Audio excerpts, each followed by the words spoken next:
La Odisea, una ciudad muy rica, bancos, mucha usura y un auténtico centro medicinal, sobre todo pues de los ojos. Era la ciudad de la libertad. Hay un alumno de Pablo que lo tuvo en Coloso, ayudado por Ninfa, generó esa situación. Y sobre todo aquí es donde Pablo habla de la iglesia de casa que coordinaba Ninfa. Esta mujer, de veras, valió la pena en la Odisea, aunque se dice que era una comunidad tibia. Con esto viene cómo eran las ciudades. Comprendamos que allí todo que era poderoso era divinizado. Todo político alto, empezando por César Augusto, tenía su templo. Comprendamos la dificultad de los primeros cristianos, de veras, de evitar que fueran observados, porque ellos eran los únicos que no asistían a estos cultos. Por eso sí sufrieron persecuciones y muerte. De allí que en parte se entiende las catacumbas y las casas como lugares de reunión. Allí tenemos cuando Nerón, de los años, yo dije 80, 54 al 68, es donde más fuerte en estas ciudades fuera de Roma, sí asesina cristianos. Lo que decíamos ahorita, la gente se ve tentada a abandonar sus ciudades y Juan les dice: por favor, señores, lo que nos pasa ahora, no sé si ustedes saben, a los señores curas, que cuando hay oportunidad de trabajar en una población pequeña, nos sentimos más a gusto que cuando estamos en Guadalajara, porque allá somos el señor cura. Aquí pues somos a veces nadie, uno más en el grupo. Juan le dice a su gente en el Apocalipsis: Dios habita en la ciudad, quédense, como diciendo, es el lugar donde vive y habita. ¿Por qué quieren abandonar la ciudad? Y creo que uno lo nota en aspectos donde cuando uno dice vamos a entrar a vacaciones y nos vamos a ir de misiones, se van a los ranchos en lugar de quedarse en la ciudad. Dice uno, ¿cómo le gusta desde el principio a la gente seguidora de Cristo más los ranchos o comunidades pequeñas que las ciudades, para de veras en ellas quedarse? Y Juan confiesa que la ciudad es la morada de Dios, como ayer nos decía uno de los conferencistas, es la tienda que Dios tiene en la ciudad. Y miren, empieza Juan con los símbolos. Ustedes saben que símbolo eran dos pedazos de un jarrón, de esos que afuera están, no sé en qué nos van a dar en las jarritas que están, que cuando se conocían dos personas, rompían el jarrón en dos. Y uno le decía al otro: amigos para siempre. Se llevaba la mitad de la jarrita, pues que se había roto así, pues en forma irregular, como pues, se rompen dos, no siempre es igual la huella de la ruptura. Cuando volvían a identificarse y engarzaban las dos partes, sea los nietos o los bisnietos de aquellos que conservaban el pedazo del jarroncito, ese símbolo recordaba, evocaba toda una tradición de valores que podríamos llamarle fascinantes, infinitos, la amistad tenida por la familia al encontrarse dos objetos incompletos ambos, pero que engarzaban en medio de las hendiduras perfectamente. Ese era un símbolo. Y lo maravilloso de Juan en el Apocalipsis es que empieza a usar un pedacito invisible, inefable, trascendente, pero le pone el otro pedacito que es visible, tangible, palpable, que es la ciudad terrena, estas ciudades, y empieza a ser símbolos. La parte que va más allá, que tiene un sentido mayor que el que tiene el primer sentido, que es mi ciudad de Guadalajara, mi ciudad de Monterrey. Tiene un sentido que son calles, que es mapa, que se descifra a base de avenidas y de lugares de concentración. Juan le añade la otra partecita, que también es Guadalajara, es Monterrey, es santa. Ese más, esa sobreabundancia de sentido, no se le ocurre a uno. Uno cree que es el primer sentido, el único que tiene mi ciudad. Y Juan dice, no, tu ciudad, aunque tiene un cacho del símbolo, tiene otro que engarza estupendamente, que es ese plus, ese más, que yo, Dios, te lo revelo. Y te lo digo, porque ni te la vas a imaginar. Siempre a tu ciudad la verás tal como es. Y empieza Juan, no solo a jugar, sino a decir su confesión sobre la ciudad. Quiere continuar, dice, mi ciudad es también, chan, chan, chan, chan. ¿No quiere poner la que sigue? No, la anterior. Ándele, ya. Dice, mi ciudad es la nueva Jerusalén. Pero no niega que la otra parte del símbolo es la Jerusalén vieja. No niega una al otro, porque Jerusalén es la ciudad en que Jesucristo es condenado a muerte, y apesta tanto Jesucristo que la ciudad lo echa para afuera y lo crucifica fuera de las murallas de Jerusalén. Pero Jesucristo resucitado se les vuelve a meter en la ciudad. Dice, a mí no me echan, yo regreso. Y empieza a decir Juan en el Apocalipsis. Fíjense cómo es muy realista Juan. No empieza a decir, no hombre, la ciudad les va a venir otra más bonita ya que se mueran, que se llama cielo. No, mi ciudad es Egipto, es lugar de esclavitudes. Mi ciudad es Sodoma, es hedonista y depravada. Mi ciudad es Babilonia, es perversa y corrupta. Mi ciudad es cainesca. El fundador de ella no lo niego, Caín. El Caín fundador de toda ciudad, que fue capaz, como es esta idea preciosa del teólogo brasileño Carlos Usín, de haber asesinado a su hermano débil, a su hermano al que se le había encargado, por ser el mayor, a que lo cuidara, lo conservara. ¿Y dónde? Roma concentra los males de todas. Es una prostituta. El Distrito Federal es una idólatra e infiel, pero allí Dios habita, allí Dios vive.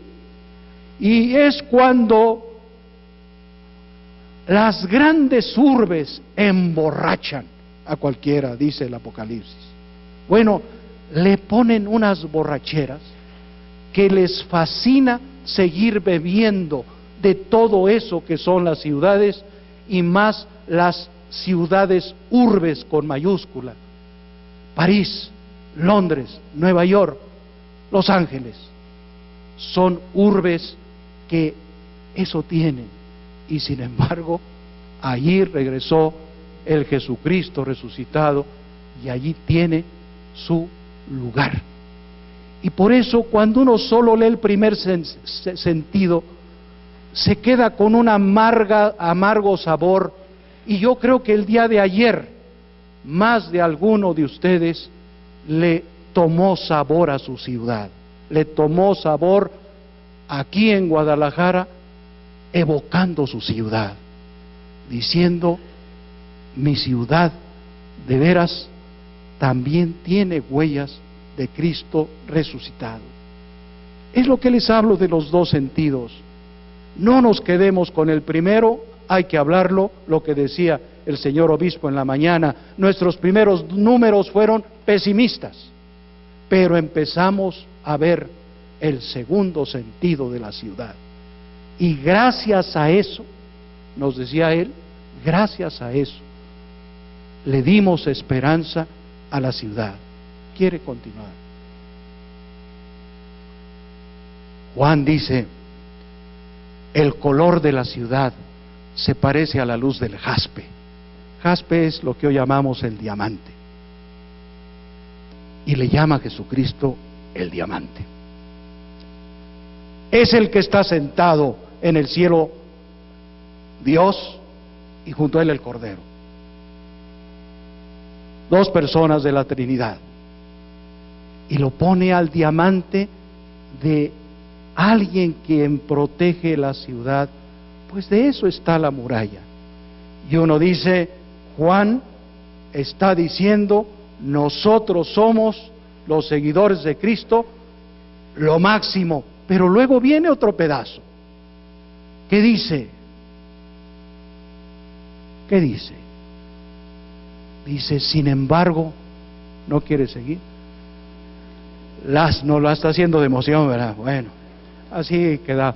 Las bases de la muralla de la ciudad están adornadas con toda clase de piedras preciosas. Y las admite. Las 12 piedras son parte de la ciudad, las 12 joyas. Y él insiste, pero la base es el jaspe. Pero no aniquila las otras joyas. Son de otro tipo de joya. Y allí la dice lista, el zafiro, calcedonia, esmeralda, sardonia, sardo, crisólito, berilio, topacio, crisopraso, jacinto y amatista. Y es cuando uno dice, ¿y qué será eso? Y es cuando uno empieza también desde el Apocalipsis a tener una interpretación de lo que es la ciudad. Si no hubiera otras culturas religiosas, la ciudad sería un infierno. Miren, uno cuando piensa, de veras que los pentecostales, si no existieran ante un vacío del diamante, sería esta ciudad más infierno. Qué bueno que existen los párales de sufrir, porque es la amatista, es la más baratona, ¿verdad? Si no, esta ciudad sería un infierno peor. Gracias a que existen los pequeños grupitos que uno ve salir de las casas donde su coordinador es el carnicero, el taxista, la mamá del portero, que van con sed del segundo sentido de la ciudad, la búsqueda de Dios, que es la ciudad, van y salen con una respuesta que yo no les doy. Por eso van allá. Si yo se los diera, dado que al salir a muchos de esos del párale de sufrir, si allí estuviera el que hace el censo trimestral o sexenal, le preguntara, perdón, ¿y usted qué religión es? Católico, católico. No diría, pues mire, mita y mita, 2 veces católico al mes y 2 veces acá con los párales de sufrir. No, dice, católico. Como ayer lo veíamos, ¿cree usted en Dios? Sí. ¿Qué le parece la iglesia? No, no me hable de ella. Yo voy acá con los testigos de Jehová. Entonces uno dice, ¿cuánto doble sentido? El doble sentido la ciudad lo proporciona. ¿Cómo proporciona grupos donde hay respuestas a falta de convivencia que el diamante en su estructura que llamamos Iglesia Católica no tiene? Porque al salir de misa nadie saluda a nadie, todo mundo por su lado, y allá siquiera, como dicen allá en Estados Unidos, coffee and donuts. O sea, se quedan un rato a verse las caras, a platicar. Como el pastor, que es el carnicero, se pone en la puerta y los saluda y los despide y les pregunta, oiga, ¿no está, su esposo está enfermo? No, es que fue aquí a Chapala. Ah, por eso no vino, ¿verdad? Que entran a la casa como todo ser humano. Oiga, don Antonio, el carnicero, el baño, ahí está enfrente, vieja, bájale una toallita. Llegan a mi templo, el baño. Mire, el mercado está aquí a 2 cuadras, se va usted a la derecha Dice uno, oiga, la amatista está brillando más que el diamante, por más que sea diamante. ¿Y qué sucede?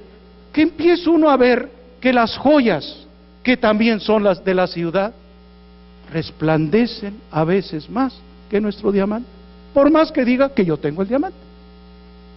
¿Cuántas veces la señora ven que alguien trae una joya mejor que las de ellas y se le ve mejor en el dedo de esta señora que en aquella? Una chatarrita de joya. ¿Por qué? Porque hay que saber portar la joya. Y es cuando uno empieza a decir, esos que buscan purificar la atmósfera de la ciudad, cuidar las hormiguitas que hay de aquel que pisa una, cuidar los prados, lo verde. Dice uno, y nosotros, fijando que sea mármol el presbiterio, o que las flores las pusieron chuecas, o que el sacristán anda crudo. Entonces dice uno, pero ¿dónde estamos? Se nos olvidó el segundo sentido de la ciudad, el verdadero. Nos quedamos con el pedazo de jarra, pero no hemos sido capaces de enchufar el otro pedazo, que es el inefable, el invisible, el trascendente, el infinito, el que va más allá de nuestra experiencia diaria. Y luego Juan empieza con los números, ¿verdad?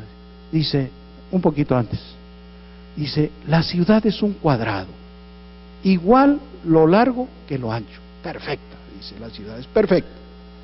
Y dice, pone al ángel a medir la ciudad, y tenía 12,000, siempre ese 12, lo jala y lo sube, el 4, el 44, y dice uno, qué caray, qué perfecta es la ciudad, y más con ese plus, ese significado segundo que tienen estos números. Y viene una frase que a mí en lo particular de Juan de veras me ha impactado, porque siempre en la mañana el padre Mancera nos decía, el reino de Dios está cerca, Marcos. Y Juan, para mí, y yo creo no solo para mí, sino que estudian el Apocalipsis, honradamente se va hasta la cocina. Fíjense lo que dice, creo que es la próxima donde lo dice. No, es una esta, perdón. No, está bien usted, el que estoy mal soy yo, no se preocupe. Continúe. Quiero volver sobre Caín, la que sigue. Gracias. Esa idea del padre Carlos Usín,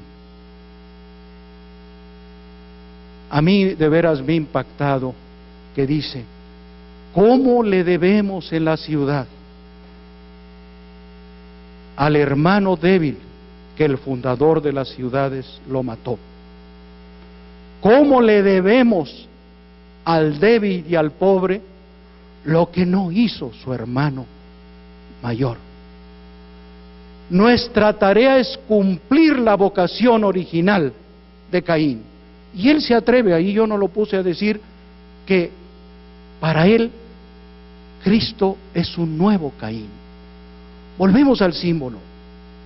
La mitad de lo que es el ser humano con su hermano pobre y débil, y la otra mitad del símbolo que es el Jesucristo, que sigue anhelando que sus seguidores protejamos al débil y al pobre, que fueron aquellos que se quedaron sin recibir la vocación del hermano mayor. Nos invita pues el Padre Susín a decir, convirtámonos de veras en Caínes, que protegemos, que defendemos, que damos la cara por los débiles y pobres. No construimos ciudades para aparentar, cubrir el asesinato de mi hermano, sino al contrario, porque quiero construir para él en la ciudad la protección y la defensa.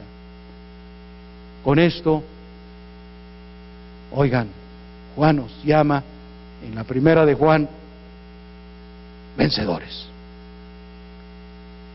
Los vencidos son los vencedores, tanto el pobre y el débil como el que tiene su espíritu. Ya lo diría Lucas, ya lo diría Mateo.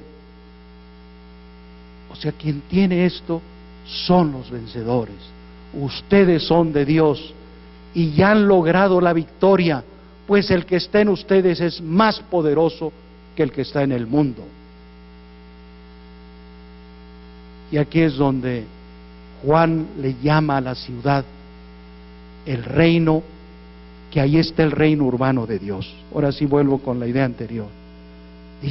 Uno dice, Señor, ¿por qué, Juan, por qué no comparas un poco el reino de Dios?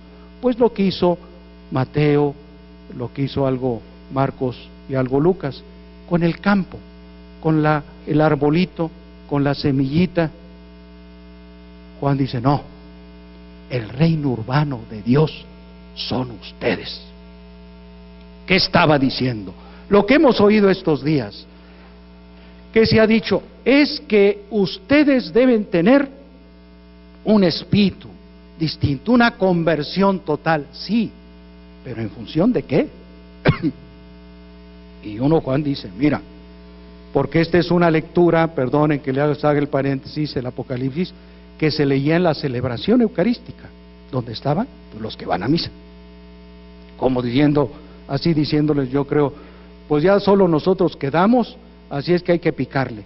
Y Juan no dice, miren, se trata de nombrar al ministro extraordinario de la comunión, a ver quién me ayuda a repartir en la celebración eucarística la comunión, quién me ayuda con la primera lectura y la segunda. No, dice, ustedes son el reino, no dice ustedes son la iglesia. Ustedes son el reino de Dios, sacerdotes del reino.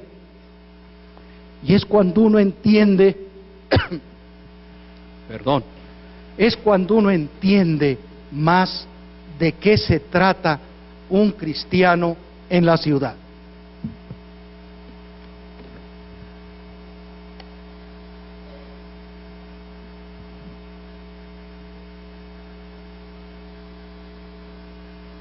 Jesucristo nos ama y nos desató de nuestros pecados, haciendo de nosotros, un reino. Juan llama a los cristianos de la ciudad cristianos reino, pues Cristo nos hizo reino. Ya no solo es de nosotros somos reino. Y uno dice, ¿cómo ser reino? Por más que digan que estoy alborotando la ciudad. Y ustedes saben que reino es como si Jesucristo nos hubiera dicho, tu vida, tu acción tiene que moverse alrededor de traer buenas noticias a los pobres. Si no haces eso, en vano estás en esta Eucaristía.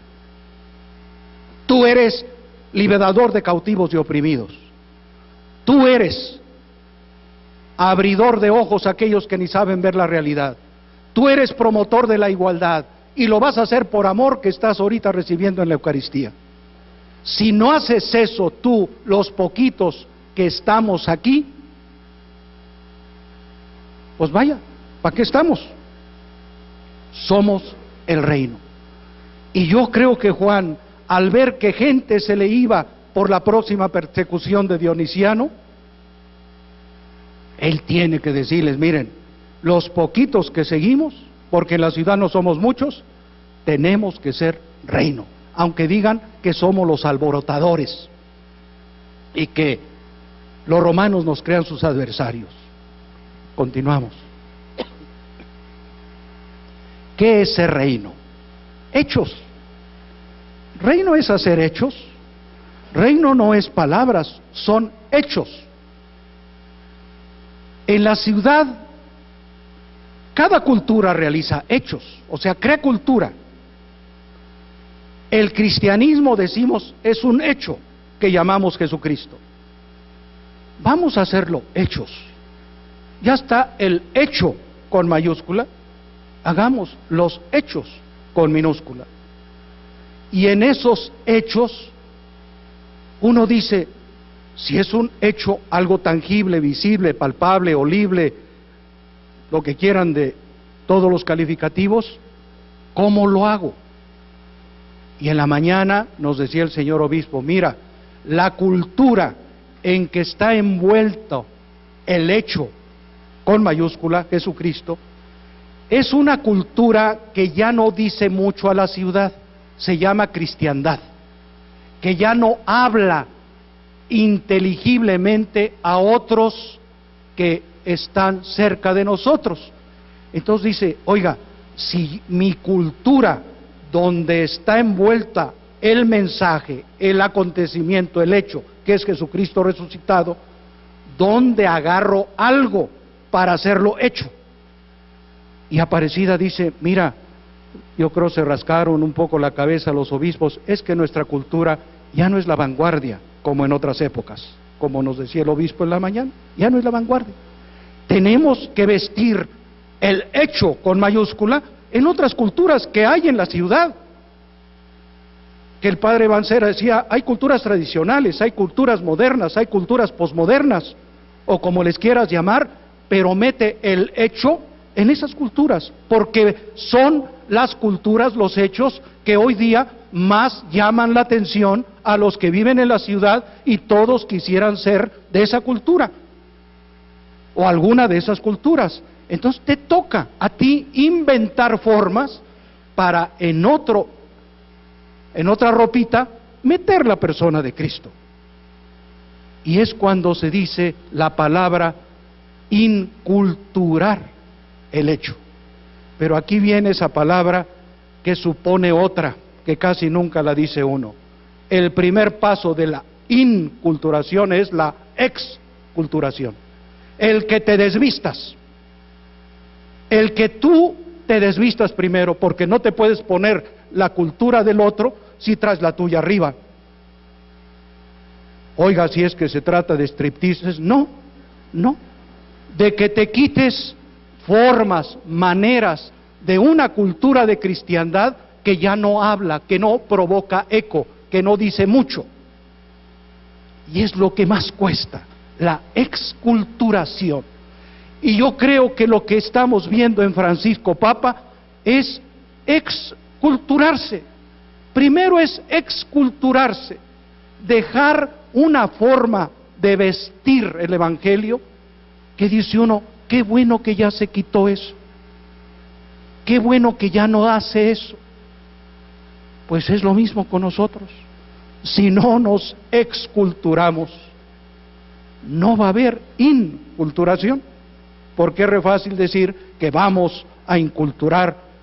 No, espérate, excultúrate primero, porque el vestido que te vas a poner ahora, para meter en ese vestido tu persona, que eres un acontecimiento, tiene que ser los vestidos culturales que hoy gustan, que hoy llaman la atención, que hoy provocan impacto, y seguimos. Por eso, después de los evangelios podríamos ponerle a los hechos de los apóstoles exculturación e inculturación. ¿Y quién fue el que mejor la realizó? Pablo. Pablo fue el mejor que se exculturó y luego se inculturó. Pedrito, San Pedrito, como le dicen allá por el rumbo, medio se quitó algunas cositas, pero no se quitó otras. Los otros 10 dijeron, yo no me quito nada, y se quedaron en Jerusalén. Pero Pablo dijo, yo sí me encuero como judío, me encuero, por Jesucristo soy capaz del striptease cultural, no el físico, más grande que es posible. ¿Por qué? Porque Dios en su bondad, que era todo se hizo nada, que era muchísimo, no solo se hizo nada, sino anonadó, ni no, ni nada. Y es cuando, casi terminando, decimos, ¿cuál es en este aspecto quieres seguir? ¿Cómo salgo? Pues yo no me puedo desvestir de un jalón de todo. ¿Cómo salgo al mundo citadino para que otras culturas no me digan fuchi, no me digan, no vale la pena ser como tú, no digan, no me gusta tu forma. Y Aparecida dice, miren, metamos por delante el ser samaritanos. Es una expresión del hecho con mayúscula, porque él fue el samaritano de esta humanidad. Y si ustedes con hechos, ese es el samaritano, no recorro ya la parábola, verás que eso será como el esperanto, como aquel lenguaje que toda cultura, en este pluralismo cultural, eso sí lo entiende. Si te nota samaritano, como nos decía el padre Mancera, misericordiosos. Y con esto dice uno, así es que mi lenguaje de la lengua tengo que transformarla en no verbal, en simbólica. Sí, es lo primero que te vas a quitar. Vas a cortar tu lengüita, exculturarte, que ya te creció mucho.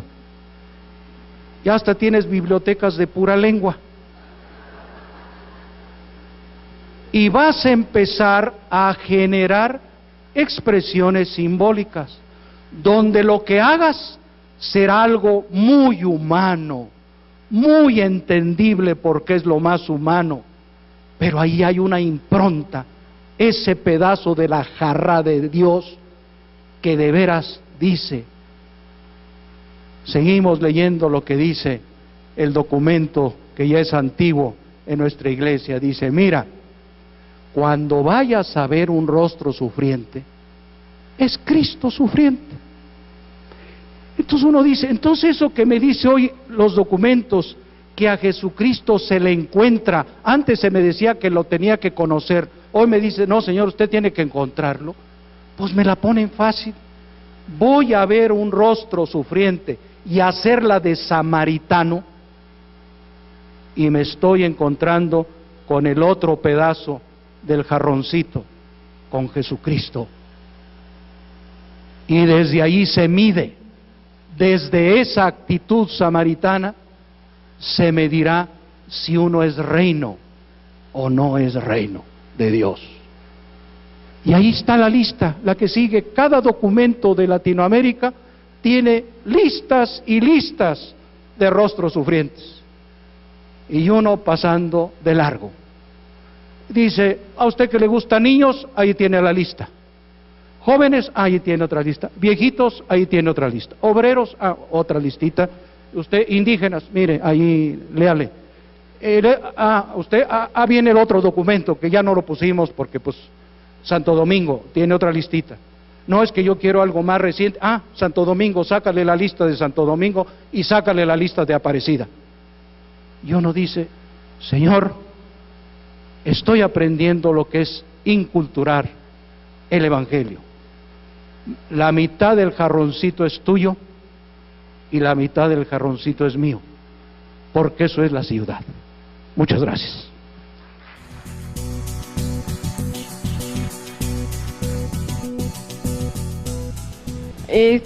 No sé si sé formular bien la pregunta, pero me dio mucha claridad.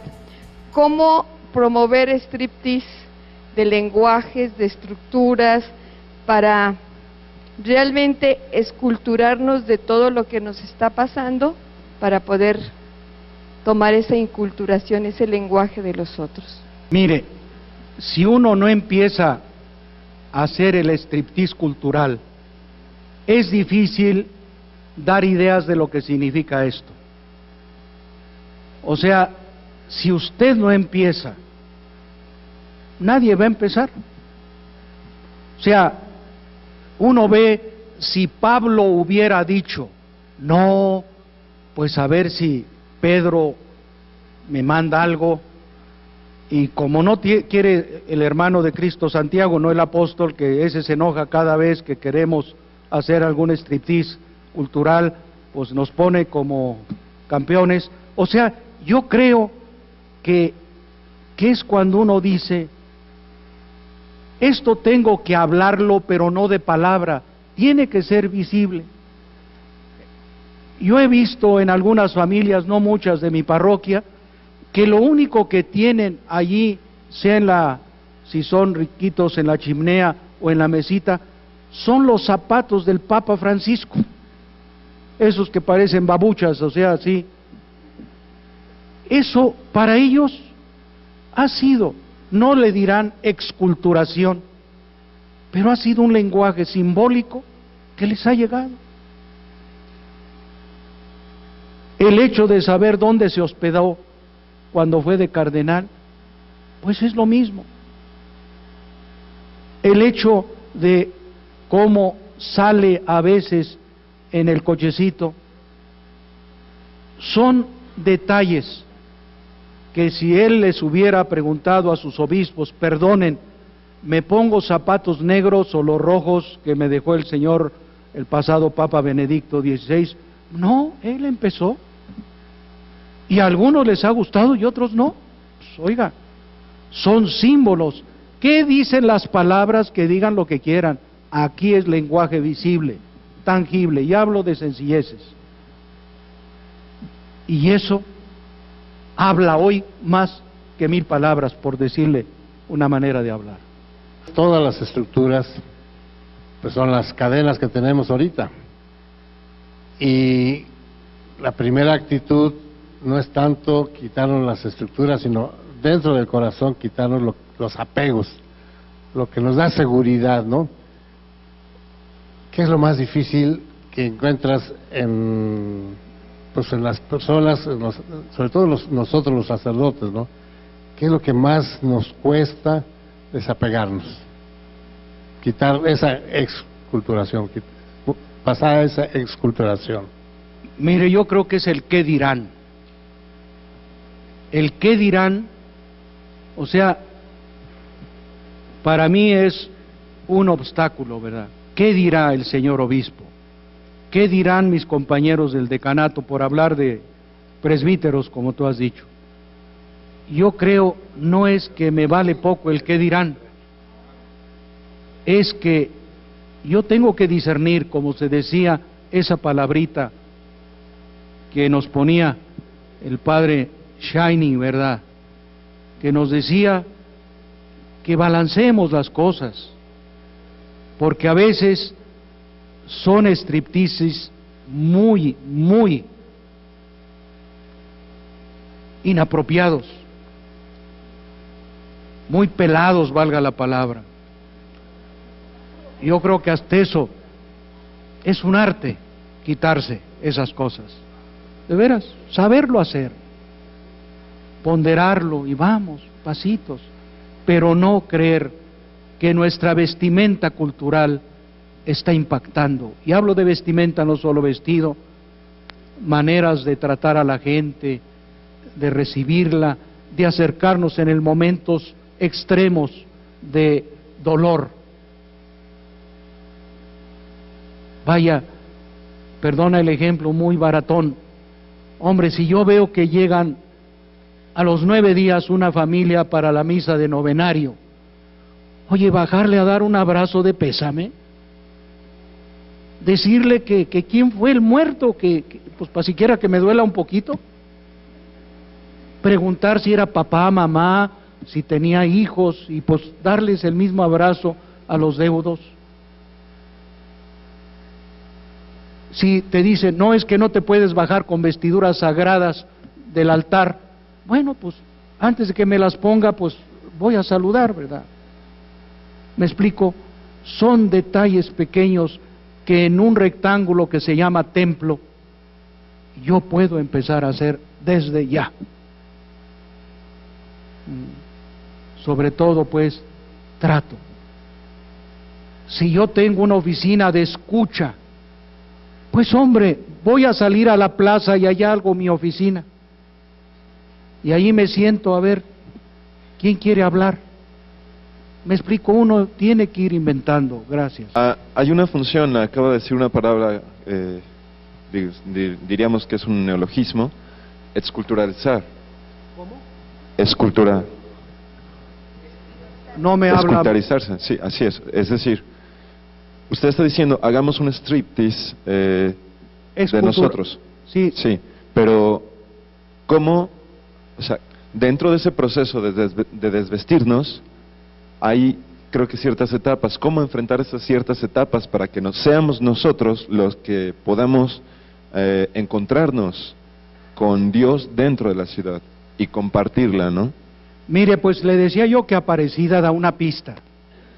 Seamos samaritanos, ¿ya? O sea, seamos misericordiosos. O sea, nos dé esa pista a todos. Lo que no significa que yo no haga exculturaciones e inculturaciones más a mi modo y a mi círculo. Pero yo creo que el hecho de empezar a ser parroquial, decanal, vicarial, diocesanamente samaritanos, pues va a hacer que los laicos digan, bueno, yo en mi parroquia la samaritanidad no ha entrado ni por el agujero de arriba. Me voy a meter a una organización civil donde yo pueda ser samaritano. O sea, no voy a esperar que mi párroco diga 1, 2, 3, striptease cultural. No. Yo puedo mañana empezar a decir, en mi parroquia no hay esto. Yo buscaré organizaciones. Por eso este encuentro, si usted vio, tenía esos niveles. No le gusta esto, tome ambientes, tome sectores humanos, tome el mundo de la economía, el mundo del ambiente, el mundo del derecho humano. Nadie se lo impide. ¿Me explico? Me da la impresión que si no tengo la valentía de encuerarme, pues tener la docilidad de dejarme encuerar, ¿verdad? Por los demás. Aquí estoy, ¿verdad? Padre Polito avisa cuándo para ir, ¿eh? En cuestión de mis paradigmas en cuanto a lo que es pastoral, a veces nos enmarcamos en pastoral litúrgica, solo en el templo y en los signos, pastoral profética, solamente anunciar en los salones en el templo, pastoral penitenciaria, ay no, allá no me gusta ir, yo eso le tengo miedo, no sé. Y yo en mi paradigma de pastoral social, padre, yo solo creía que era para pastoral, por ejemplo, de Cáritas y la gente que se dedicaba a los pobres. Y por ejemplo, hoy con lo que es el encuentro de pastoral urbana, a mí me queda muy claro el abanico de acciones que nosotros como evangelizadores debemos no de evangelizar o de anunciar, sino de enseñar y hacer. Ir allá, bueno, a mí me queda muy claro y me enriqueció mucho mi ministerio, su aportación. Gracias. Padre Benjamín, muy buenas tardes. En su experiencia que tiene en la pastoral urbana de tantos años picando piedras, sudando, despojándose de todo, ¿cómo visualiza usted la pastoral urbana en los próximos 10 años en México? Mire, el padre Mancera planeó para 30 años y felicidades, ¿verdad? No sabría decirle. O sea, yo creo un sacerdote muy amable que vino y dice, oiga, ¿por qué no se le da un curso a los señores obispos? Dije, no, mire, esto se contagia.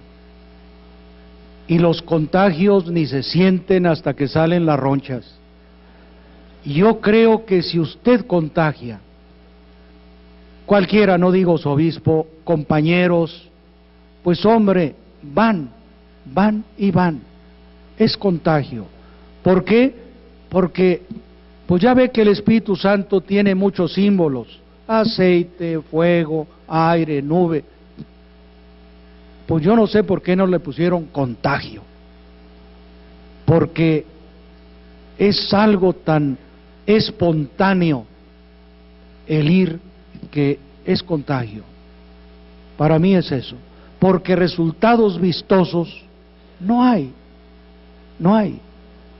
La pastoral urbana es de pequeñitas iglesias de casa, no son decenas de miles, no, es chiquito.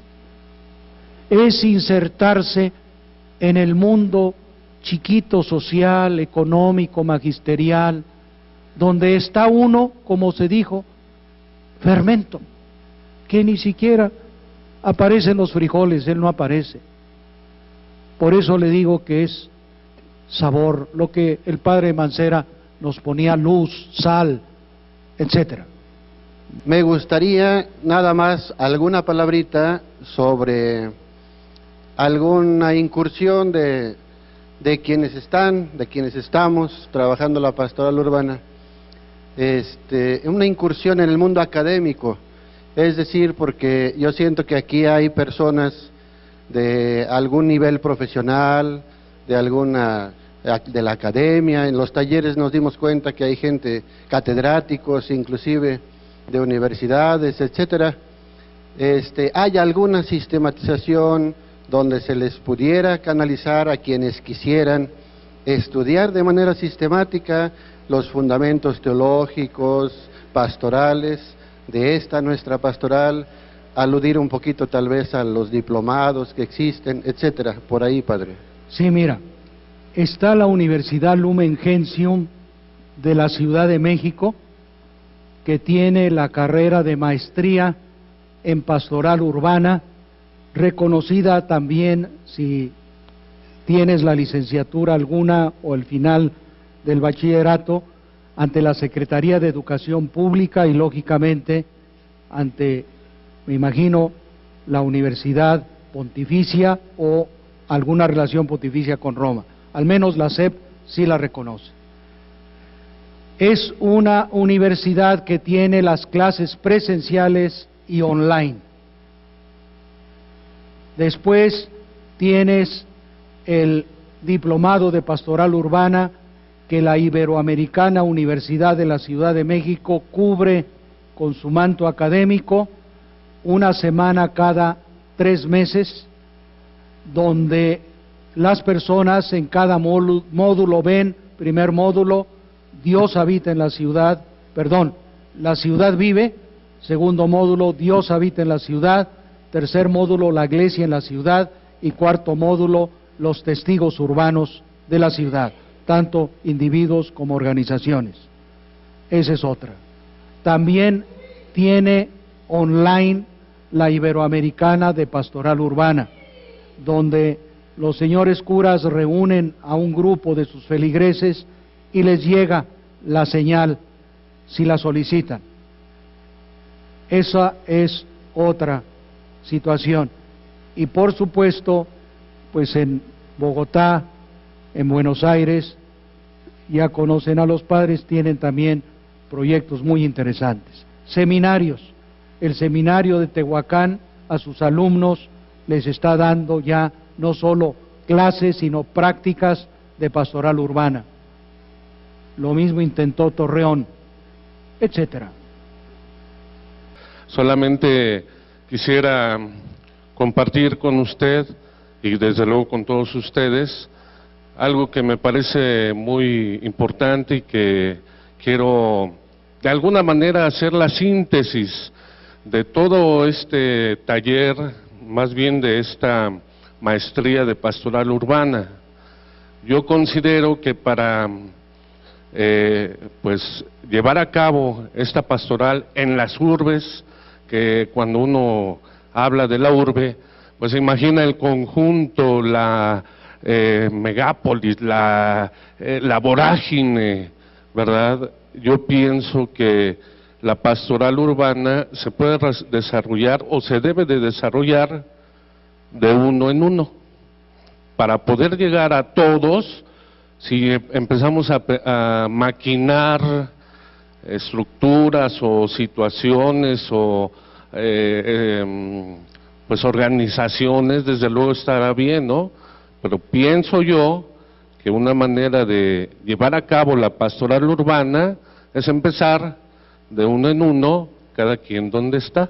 Esa es mi apreciación en torno a esta pastoral urbana, que desde luego me ha dejado mucho a través del estudio y desde luego a través de la praxis pastoral, pero en lo personal pienso, para llegar a todos Empecemos de uno en uno.